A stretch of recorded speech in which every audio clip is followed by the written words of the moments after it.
Hello everybody, this is Curtis with your Sunday School summary for today.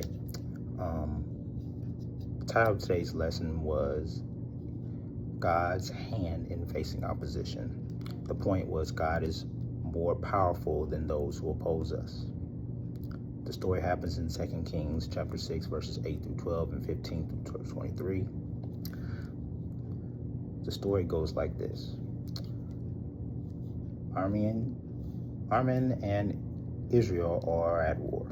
The Armenian king thinks he has a traitor amongst his officers because Elisha warned the king of Israel about his actions. Well, Elisha took the vision that he got from God about what the Armenian army was doing and was telling Israel. Officers of the Armenian king told their king about Elisha, and in response to that information, the Armenian king sent an army after Elisha, trying to keep him from telling his king what's going on.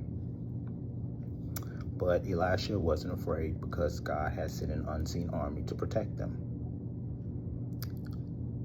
Now, Armin's army was captured by Elijah because God answered Elisha's prayer to render the army blind, which left them unable to see, which that in itself allowed him to capture the Armenian army. Once they had the Armenian army captured, the king of Israel fed them and sent them home,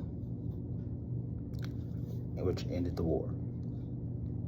Now, there are 3 takeaways from today's lesson. The first one, we must listen to wise, godly counsel, just like the king listened to the counsel of Elisha. Secondly, God's protection oftentimes goes unseen, like in the story. Just because we don't see what God is doing doesn't mean he isn't doing anything. And lastly, prayer works. Talking to God about what's going on is probably the best thing you can do in that situation. And he responds to our prayers. Love y'all. Be